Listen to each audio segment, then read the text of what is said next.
عبادت اللہ تبارک و تعالیٰ کے حکم اور نافذ کردہ چیزوں کو انجام دینا اور منع کی گئی چیزوں سے رک جانا، لیکن عبادت کے اندر بھی فرق مراتب کے لحاظ سے کیا گیا ہے، یعنی ان کی انجام دہی کی صورت میں مرتب ہونے والے اجر و ثواب میں بڑا فرق ہے۔ چنانچہ کچھ امور ایسے ہیں جن کی فضیلت و اہمیت اور اجر و ثواب بہت زیادہ ہے، اور کچھ ایسے ہیں جن کا اجر و ثواب دیگر عبادتوں کی نسبت کچھ کم ہے۔ نفلی عبادات میں تہجد کی نماز قبولیت کی ضامن۔ نماز تہجد قربت الہی کا ذریعہ ہے۔ یہ نماز خوشنودی رب کا باعث ہے، اس سے حسنات میں اضافہ ہوتا ہے، گناہ معاف ہوتے ہیں اور درجات بلند ہوتے ہیں۔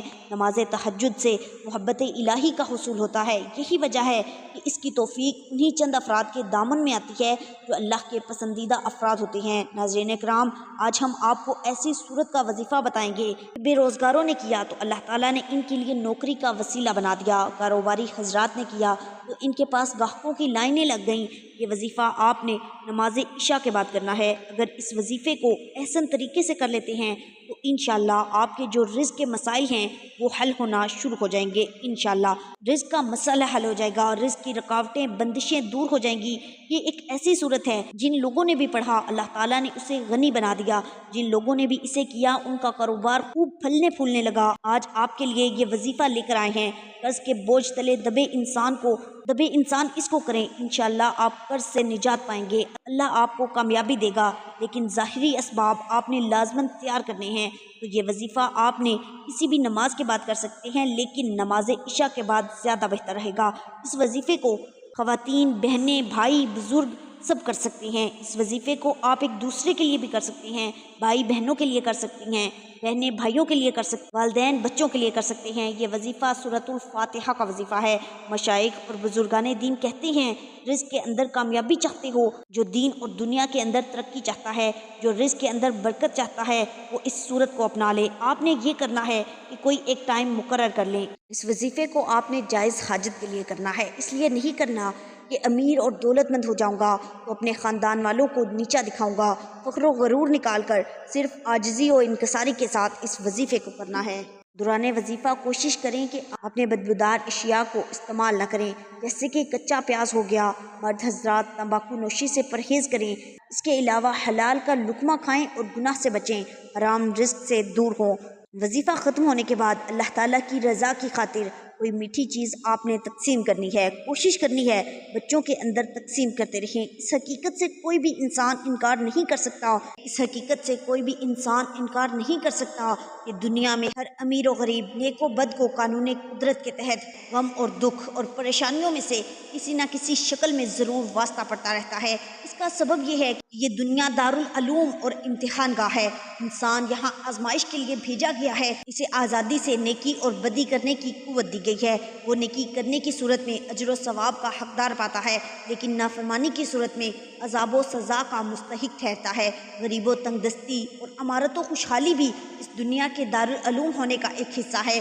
یہاں دو قسم کے لوگ رہتے ہیں، ایک وہ جو آسودہ حالت اور دولت مند ہیں اور ہر قسم کی آسائش و آرام سے بہراور ہیں، دوسرے وہ جو غربت و مفلوق الحال ہیں، زندگی کی بنیادی ضروریات سے بھی محروم ہیں اور ان کی زندگی یوں ہی دکھوں اور تکلیفوں سے لڑتے ہوئے گزر جاتی ہے۔ انسان کسی بھی گروہ سے تعلق رکھتا ہے، اسے دکھوں سے مفر نہیں ہوتا۔ یہ الگ بات ہے کسی کو کم اور کسی کو زیادہ دکھوں سے واسطہ پڑتا ہے اور پھر اسے زندگی گزارنا ایک پہاڑ نظر آنے لگتا ہے۔ وہ چاہتا ہے کہ مصائب سے چھٹکارا حاصل کرے اور وہ اس دکھ بھری دنیا کے سمندر میں کسی حقیر سے پانی کی طرح بہنے کے باوجود ہاتھ پاؤں مارنے کی کوشش ضرور کرتا ہے، اور یہ کوشش کرتا رہتا ہے کہ دکھوں سے نجات پالے اور غموں کے بھنور سے باہر آ جائے، لیکن وہ تب تک اپنی ہر پریشانی اور دکھوں سے نجات نہیں پا سکتا جب تک کہ وہ اللہ اور اس کے رسول کریم صلی اللہ علیہ وسلم کے بتائے ہوئے احکامات پر عمل نہ کرے۔ عمل پیرا نہیں ہو جاتا جب تک اسے کوئی بھی مشکل اور مصیبت سے چھٹکارا وہ نہیں پا سکتا۔ اسے چاہیے کہ اللہ تعالیٰ سے اپنے گناہوں سے توبہ و استغفار کرتا رہے اور اس بات پر یقین رکھے کہ وہ ضرور اس کی توبہ قبول کرے گا اور اس کی تمام پریشانیوں اور غموں کو اپنے فضل و کرم سے ضرور ختم کرے گا۔ حضرت ابن عباس رضی اللہ تعالیٰ عنہ کی روایت ہے کہ جس نے استغفار کو لازم پکڑا، اللہ تعالیٰ اس کو ہر تنگی سے باہر نکالتا ہے اور ہر فکر سے کشادگی بخشتا ہے اور ایسی جگہ سے رزق دیتا ہے کہ وہاں سے گمان بھی نہ ہو۔ نبی کریم صلی اللہ علیہ وسلم نے فرمایا، بندہ اس وقت تک اللہ تعالیٰ کے عذاب سے امن میں رہتا ہے جب تک اللہ تعالیٰ سے استغفار کرتا رہتا ہے۔ رسول کریم صلی اللہ علیہ وسلم نے ارشاد فرمایا دلوں پر بھی زنگ لگ جاتا ہے جیسے تانبے اور لوہے پر زنگ آ جاتا ہے، اور دلوں کا زنگ دور کرنے والی چیز استغفار ہوتی ہے۔ لہٰذا اللہ سے اپنے گناہوں کی کثرت سے توبہ کرتا رہے اور اس بات پر یقین رکھے کہ وہ ضرور اس کی توبہ کو قبول کرے گا اور اس کی تمام پریشانیاں اور غموں کو اپنے فضل و کرم سے ضرور ختم کرے گا۔ تو ناظرین، ایک بات اور آپ کو بتاتی چلوں کہ کوئی بھی وظیفہ شروع کرنے سے پہلے آپ درود پاک لازمی پڑھ لیا کریں۔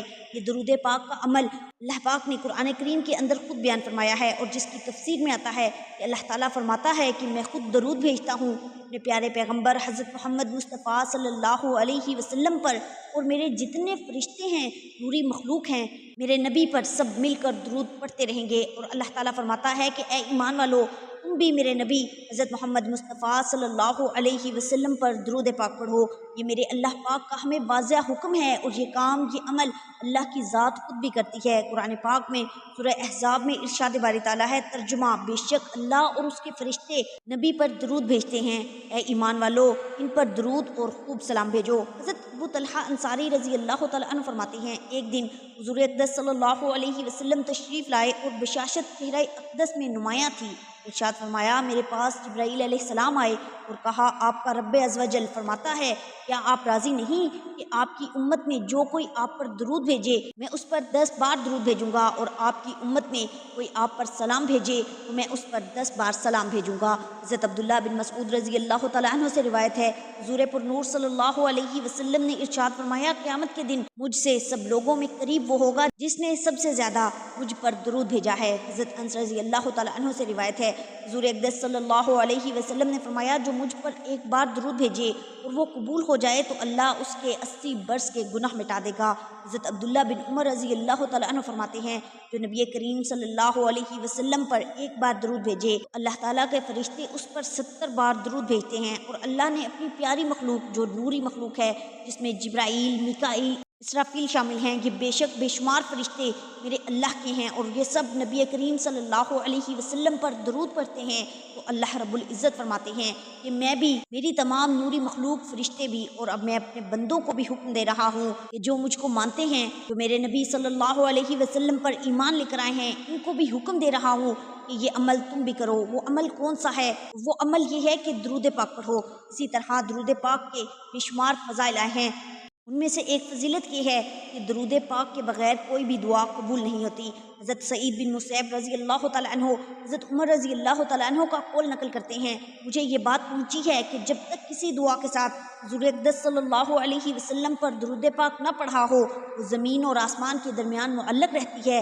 سیدنا جابر بن عبداللہ رضی اللہ تعالیٰ عنہ سے روایت ہے، نبی کریم صلی اللہ علیہ وسلم ممبر پر جلوہ افروز ہوئے، جب پہلی سیڑھی چڑھے تو فرمایا آمین، پھر دوسری سیڑھی چڑھے تو فرمایا آمین، پھر تیسری چڑھے تو فرمایا آمین۔ صحابہ کرام نے کہا اللہ کے رسول صلی اللہ علیہ وسلم ہم نے آپ کو 3 مرتبہ آمین کہتے ہوئے سنا ہے۔ آپ صلی اللہ علیہ وسلم نے فرمایا جب میں پہلی سیڑھی پر چڑھا تو جبرائیل امین علیہ السلام میرے پاس آئے اور کہا بدبخت ہے وہ شخص جس نے رمضان کا مہینہ پایا پھر وہ گزر گیا، اس کی بخشش نہ ہوئی۔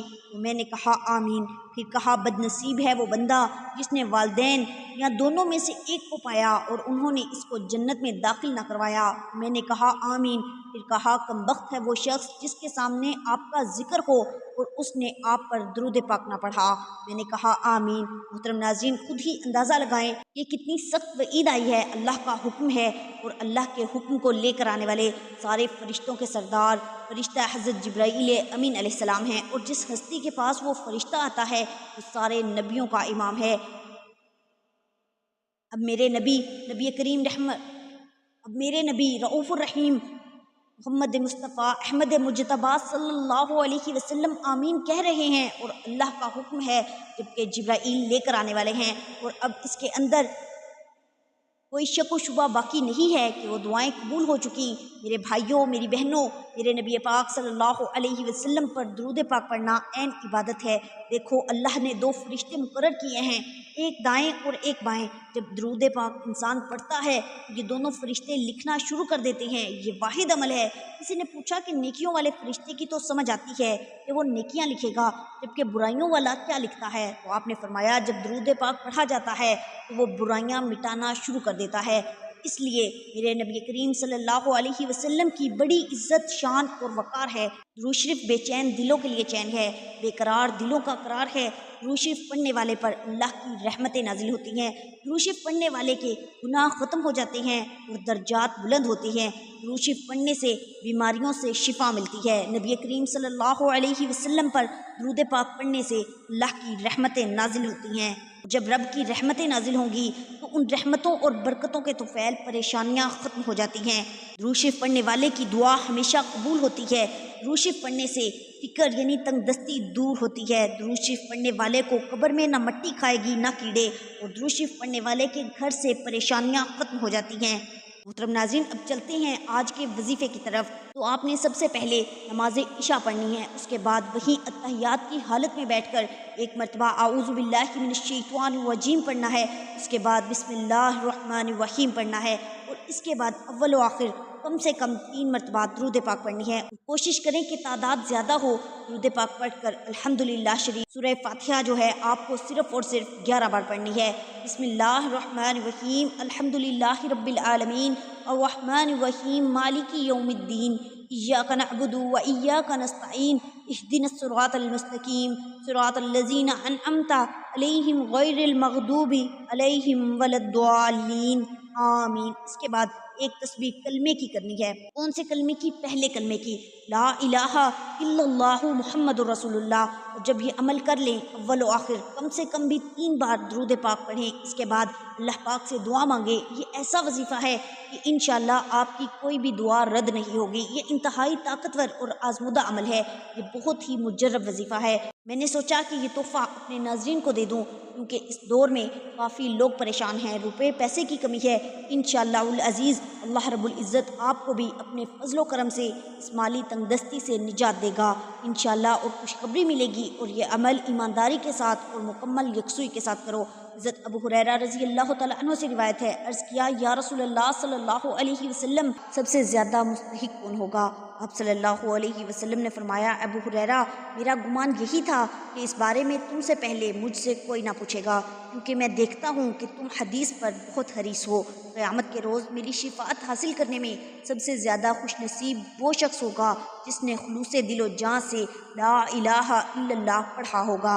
حضرت انس رضی اللہ تعالیٰ عنہ سے روایت ہے کہ میں نے حضور نبی کریم صلی اللہ علیہ وسلم کو فرماتے ہوئے سنا، قیامت کے روز میری شفاعت قبول کی جائے گی۔ میں عرض کروں گا، یا رب جس کے دل میں رائی کے برابر ایمان ہو اسے جنت میں داخل فرما دے، بس وہ جنت میں داخل ہو جائیں گے۔ حضرت ابن عباس رضی اللہ تعالیٰ عنہ سے روایت ہے کہ حضور نبی کریم صلی اللہ علیہ وسلم نے فرمایا، اہل ایمان میں سے ایک قوم اپنے گناہوں کے باعث جہنم میں داخل ہوگی، تو مشرکین ان سے کہیں گے، تمہیں تمہارے ایمان نے کوئی فائدہ نہیں دیا کہ ہمیں اور تمہیں ایک ہی جگہ عذاب دیا جا رہا ہے۔ بس اللہ تعالیٰ ان پر غضب فرمائے گا اور دروغہ جہنم مالک کو حکم دے گا کہ دوزخ میں ایسے کسی شخص کو نہ چھوڑے جس نے لا الہ الا اللہ کہا ہو۔ انہیں اس حال میں جہنم سے نکالا جائے گا کہ چہرے کے سوا ان کے پورے جسم جل کر سیاہ کوئلے کی مانند ہو چکے ہوں گے، اور ان کی آنکھیں نیلگوں نہیں ہوں گی۔ بس انہیں نہر حیات پر لایا جائے گا تو وہ اس میں نہائیں گے، ان سے ہر قسم کی کمزوری اور تکلیف دور کر دی جائے گی، اور پھر وہ جنت میں داخل ہوں گے۔ فرشتے ان سے کہیں گے، تمہیں مبارک ہو، تم اس جنت میں ہمیشہ کے لیے داخل ہو جاؤ۔ بس انہیں جنت میں جہنمی کہہ کر بلایا جائے گا۔ پھر کچھ عرصے بعد وہ اللہ تعالیٰ سے عرض کریں گے، وہ ان سے اس نام کو ختم فرما دے گا، سو انہیں اس نام سے کبھی بھی نہیں بلایا جائے گا۔ جب وہ آگ سے نکلیں گے تو کافر کہیں گے، کاش ہم مسلمان ہوتے۔ اسی کے بارے میں سورہ حجر میں اللہ تبارک و تعالیٰ نے فرمایا، کفار آخرت میں مومنین پر اللہ کی رحمت کے مناظر دیکھ کر بار بار آرزو کریں گے، کاش وہ مسلمان ہوتے۔ آخر میں اللہ تعالیٰ سے دعا کرتے ہیں، اے اللہ، اے پاک پروردگار، اے بیماروں کو شفا دینے والے، اے بادشاہوں کے بادشاہ، اے اللہ ہم تیرے گناہ گار بندے ہیں، تیرے خطا کار بندے ہیں، ہمارے گناہوں کو معاف فرما، ہماری خطاؤں کو معاف فرما۔ اے اللہ ہم اپنے اگلے پچھلے صغیرہ اور کبیرہ سبھی گناہوں، خطاؤں اور نافرمانیوں کی معافی مانگتے ہیں۔ اے اللہ، اے رب العزت، ہم اپنے گناہوں سے توبہ کرتے ہیں، ہماری توبہ کو قبول فرما۔ اے اللہ ہم گناہ گار ہیں، سیاہ کار ہیں، بدکار ہیں، تیرے احکام کے نافرمان ہیں، ناشکرے ہیں، لیکن میرے معبود تیرے نام لیوا بندے ہیں، تیری توحید کی گواہی دیتے ہیں کہ تیرے سوا کوئی عبادت کے لائق نہیں ہے، تیرے سوا کوئی بندگی کے لائق نہیں ہے، تیرے سوا کوئی تعریف کے لائق نہیں ہے۔ اے ہمارے معبود، ہمارے گناہ تیری رحمت سے بڑے نہیں ہیں، تو اپنی رحمت سے ہمارے گناہ معاف کر دے۔ اے اللہ پاک ہمیں گناہی کے راستے سے ہٹا کر صراط المستقیم کے راستے پر چلنے والا بنا دے۔ اے اللہ ایسی نماز پڑھنے کی توفیق عطا فرما جس نماز سے تو راضی ہو جائے، زندگی میں ایسے نیک اعمال کرنے کی توفیق عطا فرما کہ جن اعمالوں سے تو راضی ہو جائے، ہمیں ایسی زندگی گزارنے کی توفیق عطا فرما جس زندگی سے تو راضی ہو جائے، ایمان پر زندہ رکھ اور ایمان ہی پر موت عطا فرما۔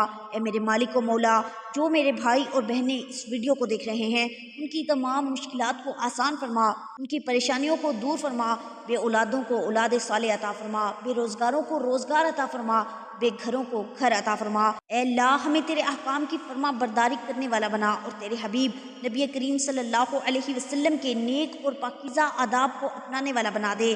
اے اللہ ہماری پریشانیوں کو دور فرما، اے اللہ جو بیمار ہیں انہیں شفائے کاملہ عطا فرما، اے اللہ جن کے جو جو کام رکے ہوئے ہیں وہ پورے کر دے، اے اللہ بچھڑے ہوں کو ملا دے، اے اللہ شادی شدہ جوڑوں میں محبت اور خلوص پیدا کر دے، ان کی زندگیوں میں برکت ڈال دے، اے اللہ تمام لڑکے اور لڑکیوں کے نصیب اچھے کر دے، اے اللہ جو قرض کے بوجھ تلے دبے ہوئے ہیں ان کا قرض جلد سے جلد ادا کروا دے، اے اللہ اے رب العزت شیطان سے ہماری حفاظت فرما، اے اللہ ہمیں حلال رزق عطا فرما، اے اللہ ہم سب سے راضی ہو جا، آمین یا رب العالمین۔ اللہ تعالیٰ ہم سب کا حامی و ناصر ہو۔ ناظرین کمنٹ میں آمین ضرور لکھیے گا، نہ جانے کس کی آمین ہو اور ہم سب کا بیڑا پار ہو جائے، ہماری حاجات پوری ہو جائیں، ہماری مشکلات دور ہو جائیں۔ ملتے ہیں اگلی ویڈیو میں، تب تک کے لیے اللہ نگہبان۔